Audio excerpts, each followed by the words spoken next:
In the 3rd year of the reign of Jehoiakim king of Judah, Nebuchadnezzar king of Babylon came to Jerusalem and besieged it.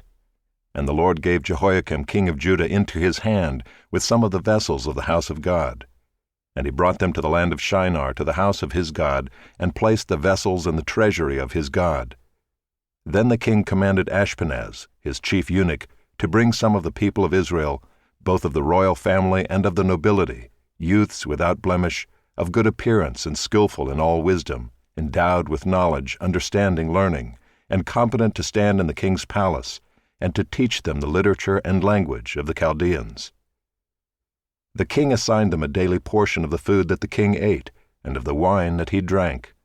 They were to be educated for 3 years, and at the end of that time they were to stand before the king. Among these were Daniel, Hananiah, Mishael, and Azariah of the tribe of Judah. And the chief of the eunuchs gave them names. Daniel he called Belteshazzar, Hananiah he called Shadrach, Mishael he called Meshach, and Azariah he called Abednego. But Daniel resolved that he would not defile himself with the king's food or with the wine that he drank. Therefore he asked the chief of the eunuchs to allow him not to defile himself.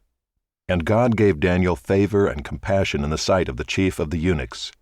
And the chief of the eunuchs said to Daniel, I fear my lord the king, who assigned your food and your drink, for why should he see that you are in worse condition than the youths who are of your own age? So you would endanger my head with the king. Then Daniel said to the steward whom the chief of the eunuchs had assigned over Daniel, Hananiah, Mishael, and Azariah, Test your servants for 10 days. Let us be given vegetables to eat and water to drink.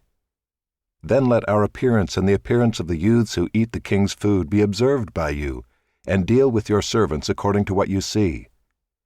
So he listened to them in this matter, and tested them for 10 days.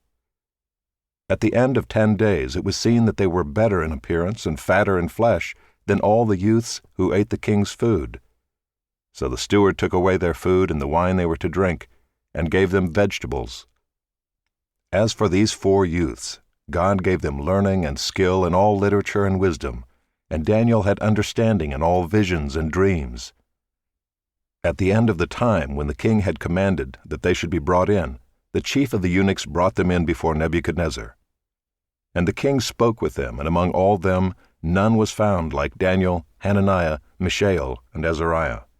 Therefore they stood before the king, and in every matter of wisdom and understanding about which the king inquired of them, he found them 10 times better than all the magicians and enchanters that were in all his kingdom. And Daniel was there until the 1st year of King Cyrus.